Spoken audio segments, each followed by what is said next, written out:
So, welcome to Unit 5. Are you ready to start this class? Then let's go!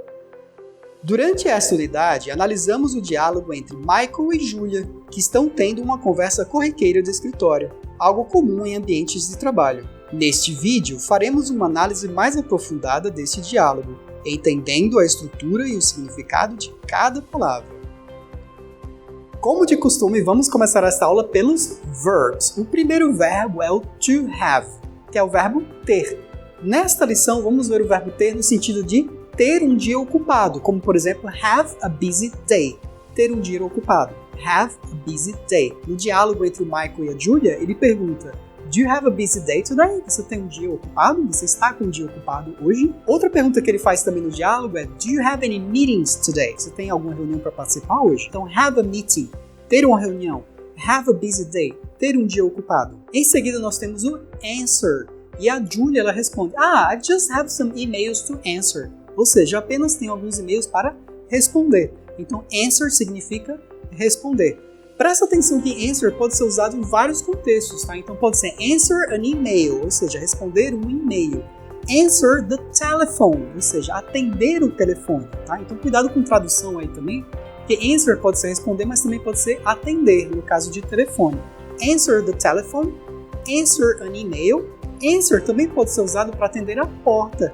Answer the door, atender a porta. Também vai ser answer. Presta atenção na pronúncia aí que é answer. Answer. Em seguida nós temos sound. Sound pode ser um substantivo, que é o som. Né? Sound, só presta atenção aí na pronúncia. Au. Esse O tem som de AU, na verdade, então fica au. Então sai sound, sound, substantivo. Mas aqui a gente vai ver sound como verbo. Então, no diálogo, o Michael responde: that sounds manageable. Ou seja, isso soa como gerenciável, soa como fácil de fazer. That sounds, ou seja, soa. Então, aí o verbo sound significa soar. Soar, no sentido de que parece ser. Né? Parece ser, soa ser. Sound. Em seguida, nós temos o chat. Chat. Muita atenção na pronúncia aí, que aqui no Brasil, geralmente, as pessoas falam chat, como se fosse com SH. Mas não é com SH, a palavra é chat com CH, então a pronúncia é chat, tem um som de um T lá, ok?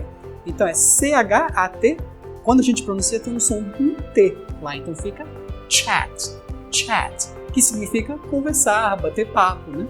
Let's chat, let's go over a chat, let's chat. Ou então, I'm chatting with him, estou conversando com ele, I'm chatting with her, estou conversando com ela. Em seguida, nós temos o go, que é um verbo que nós já vimos antes, mas a gente usa ele de novo aqui no diálogo. Go, que significa ir, e o verbo see, que significa ver. E também usamos novamente no diálogo dessa lição. Ok, vamos agora para o vocabulary. A primeira palavra que nós temos é o fine. Então, fine, a pronúncia, presta bastante atenção, é fine. E o fine, ele quer dizer bem no sentido de alright, outras palavras que a gente pode usar também no lugar do fine é o alright ou ok. Então, por exemplo, se alguém pergunta how are you? Você pode dizer I'm fine, I'm alright, I'm okay, I'm doing well. Então tem várias maneiras de se dizer isso. Só tomar cuidado com a questão de usar demais o fine, porque pode parecer uma coisa muito meio que mecânica, usar demais a palavra fine. Em inglês mais natural se usa outras palavras, além do fine também, como o alright e o okay também. Em seguida nós temos o busy, que significa ocupado. Presta bastante atenção aí nessa pronúncia aí, apesar de que se escreve com U, o som é I, tá? Eu já escutei muita gente aqui no Brasil falando busy, alguma coisa assim, mas não digam isso, porque senão ninguém vai entender. A palavra se pronuncia como busy. Então, busy, ocupado. Nós temos em seguida o and, que a gente vai ver mais detalhes na parte de gramática, que é uma conjunção, um conjunction, né? Que a gente usa and para juntar duas palavras para formar uma frase, né? Por exemplo, you and I, você e eu. Mais pra frente a gente vai ver isso. Em seguida nós temos o day, que é literalmente a palavra dia, né, que temos em todos os dias da semana em inglês, como Monday, Tuesday, Wednesday e assim por diante. Todos eles terminam com day. A gente tem também o today, que é o dia de hoje, today, e o yesterday, que é o dia de ontem, também terminando com day. Na sequência, nós temos o some e o any. Ambos têm a mesma tradução para o português, todos dois querem dizer algum, ou alguns, ou algumas. Porém, o some normalmente é usado para frases afirmativas e o any para frases negativas. Vamos ver mais detalhes sobre isso quando chegarmos na parte de gramática. Então, por enquanto, é importante saber que some e any significam alguns ou algumas. Então, vamos agora para tasks. Task significa tarefas, no sentido de atividades, tarefas para se fazer no trabalho, na escola. Então, por exemplo, eu posso dizer I have some tasks to do, ou seja, eu tenho algumas tarefas para fazer. Some tasks to do. Em seguida, a gente tem later. Presta atenção aí no caso do later, que você vê primeiro a palavra late com o R depois. Então, late significa tarde. Quando a gente adiciona o R, a gente transforma esse tarde em mais tarde. Tem vários casos assim no inglês, como por exemplo a palavra easy. Easy significa fácil. Mas se eu acrescentar o ER no final, eu vou transformar essa palavra em mais fácil. Então, easy significa fácil, easier significa mais fácil. Então a mesma coisa acontece com o later. Late, atrasado, e later significa mais tarde. Just. Presta atenção na pronúncia dessa palavra. Just. Cuidado para não falar justo nem justo, ok? Esse J ele tem um som de J e o U tem um som de E. Então fica just. Just. A pronúncia é just. Que significa só ou somente ou apenas. Então, por exemplo, nós podemos dizer I just have to do it. Eu apenas tenho que fazer isso. Vamos ver mais exemplos sobre o uso do just mais pra frente. Em seguida, nós temos o e-mail, que é uma palavra muito comum aqui no Brasil. A gente não traduz o e-mail. Em outras línguas eles traduzem, como por exemplo no espanhol. Em outras línguas eles traduzem e-mail para a língua deles. Aqui no Brasil a gente usa e-mail do jeito que é usado em inglês mesmo. Em seguida, nós temos o manageable. E nessa palavra manageable, presta atenção primeiro na pronúncia. Lembra que eu mencionei no aula anterior sobre a pronúncia do A na palavra manage e na palavra manager. Então esse A ele tem um som de I, esse segundo A aí tem um som de I, então vai ser manageable. Manageable. O segundo A também tem um som de I, vai ser manageable. E manage significa gerenciar. O verbo manage significa gerenciar. Portanto, manageable significa que é algo gerenciável, algo que é algo manejável. Então, manageable seria algo manejável, algo que dá para ser feito sem muitas dificuldades. Em seguida, nós temos o well, que significa bem. I'm doing well, que eu até citei anteriormente. I'm doing well, ou seja, eu estou bem, estou me saindo bem, estou bem. Nós temos o nice, como por exemplo eu poderia dizer It's a nice day today, ou seja, é um dia bom, é um dia agradável, tá um dia bacana hoje. Nice, it's a nice day. Em seguida temos o now, que significa agora. I have to go now, por exemplo, eu tenho que ir agora. I have some tasks to do now. Tenho algumas atividades, algumas tarefas para fazer agora. E a pronúncia aí é now. Vamos agora para o expressions, com alguns exemplos usando palavras que a gente viu no vocabulário anteriormente. O primeiro que a gente tem é o that sounds manageable. That sounds manageable. Literalmente, ao pé da letra, that significa aquilo, sound significa soa e manageable significa gerenciável. Então, literalmente, ao pé da letra seria aquilo soa gerenciável. Sendo que no português nós não falamos assim. No português nós falamos parece. Em vez de falar soa nesse sentido, a gente normalmente fala parece. Isto parece gerenciável, isso parece manejável. É uma palavra mais usada no português, manejável, mais fácil de fazer. Então, lembrando aí, that sounds, esse sound tem um S por causa do that, esse that pode ser substituído por it, também pode se falar it sounds. Você tanto pode falar that sounds, quanto você também pode falar it sounds. Né? It sounds manageable. Né? Isso soa, isso parece manejável, parece sem muita dificuldade de ser feito. A próxima expressão é o see you later. Literalmente, see significa ver, you, você. Então, vejo você mais tarde. Ao pé da letra seria isso. See you later. Vejo você mais tarde. Em português, normalmente se fala até logo ou até mais tarde. Então, see you later é o nosso até mais tarde. E essa é a frase que normalmente eu uso no final das nossas aulas, see you later. É aquele see you later, até mais tarde, até logo. Muita atenção aí também nos linking sounds, que a gente vai começar a prestar mais atenção a partir de agora. Linking sounds são aqueles sons de conexão entre uma palavra e outra. Então a gente sempre vai ter isso não só no inglês, mas em várias outras línguas também. Sempre a última letra da palavra anterior vai se conectar com a primeira letra da palavra seguinte na hora da fala. Então, normalmente, a gente não vai escutar um nativo falando see you later, tão espaçadamente assim. Naturalmente, se fala tudo conectado. Então, vai ser see you, o see junto com you, see you, e later em seguida. See you later, see you later. soa como se fosse uma única palavra. Esse linking sound, ou seja, essa conexão de sons, ela ainda vai ser mais importante na próxima expressão, que é o what about you. Podem ver que são 3 palavras, né? What, o about e you, que significa and you. Então eu posso perguntar, how are you? E a pessoa diz, I'm alright, and you? Estou bem, e você? Então tanto você pode dizer and you, para perguntar de volta, quanto você também pode dizer what about you, ou seja, e quanto a você? E você, e quanto a você? What about you? Mas não se fala espaçadamente, what about you? Sempre se fala tudo conectado, então soa what about you? What about you? Uma maneira de treinar isso é você imaginar que esse T, essa última letra do what, com a primeira letra do about, com A, vai se juntar. Então vai ser o T junto com A. Então vai ficar T, what, ok? What about? E esse T do about vai se juntar com o Y do you. Então vai ficar about you. Juntando as 3 palavras, vai soar como se fosse uma única palavra. What about you? Tenta repetir aqui comigo. What about you? E mais uma vez. What about you? Alright? Lembram que anteriormente eu mencionei em vocabulário sobre a palavra and? Vamos ver isso com mais detalhes agora em grammar. Então, na gramática, o and ele é uma conjunction que a gente usa para juntar palavras. Por exemplo, you and I. Prestando atenção aí nos linking sounds que eu comentei antes também, tá? Não se fala espaçadamente. You and I. Se fala tudo junto. You and I. Lembrando, esse you, ou seja, a letra U, vai se juntar com o A do and, e o B do and vai se juntar com o I em seguida. Então vai ficar you and I, ou seja, e eu, você e eu. You and I. Presta muita atenção no seguinte, muita gente aqui no Brasil fala and. Muito cuidado com isso, porque o and ele termina com um D. Então a gente vai pronunciar somente and, ou seja, somente com a letra D mesmo. Quando a pessoa fala and, é como se tivesse um Y depois do D, tá? Então presta bastante atenção nisso, um Y depois do D. E aí você está modificando a pronúncia da palavra e está transformando ela, na verdade, no nome de uma pessoa. Andy é o nome de uma pessoa, não é a palavra E, não é a palavra I. Então, you and I, tá? Cuidado para não dizer you and I, ok? You and I. Então treina aí de novo, repete aí comigo. You and I. You and I. Outro exemplo, usando and, a gente tem no The cell phone and the computer are on my desk. The cell phone and the computer are on my desk. Ou seja, o telefone celular e o computador estão na minha mesa.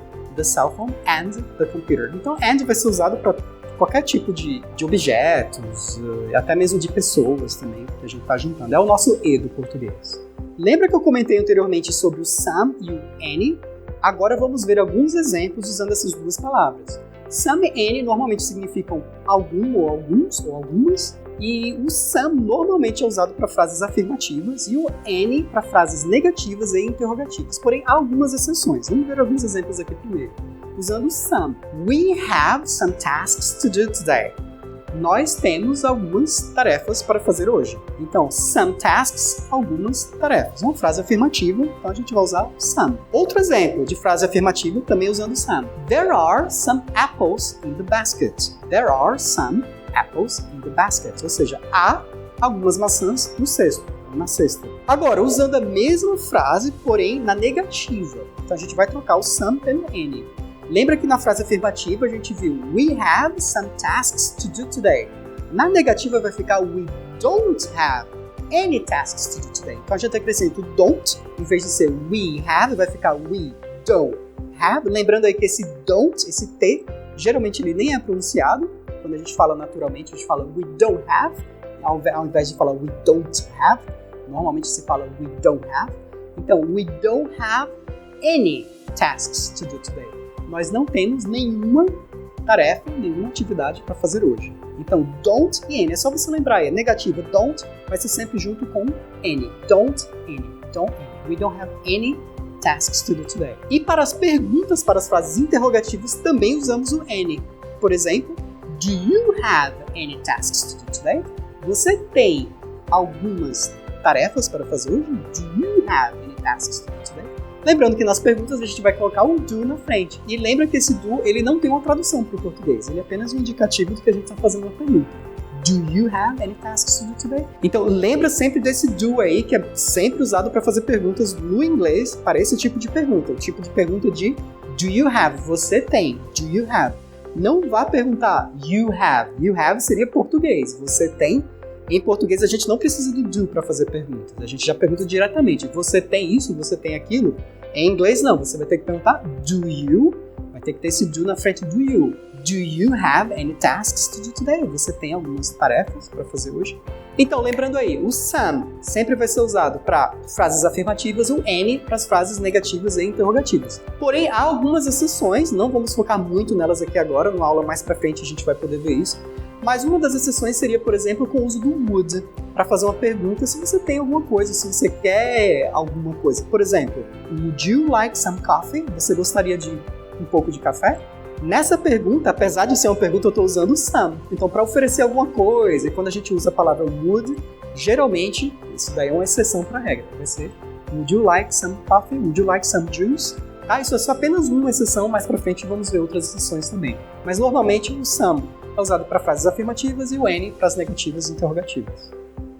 Vamos agora para o verbo to have, que é o verbo ter do português. Ele tem apenas duas variantes, que é o have e o has. Veja como é bem mais simples do que o português. No português, cada pessoa, cada sujeito ali vai ter uma conjugação diferente. No inglês não, a gente só tem duas variantes, que é o have e o has. Então, a gente fala I have, you have, que vai ser diferente, vai ser para o he, she e it. Então, he has, she has, it has. We have, you have e they have. Então sempre vai ser I have, you have.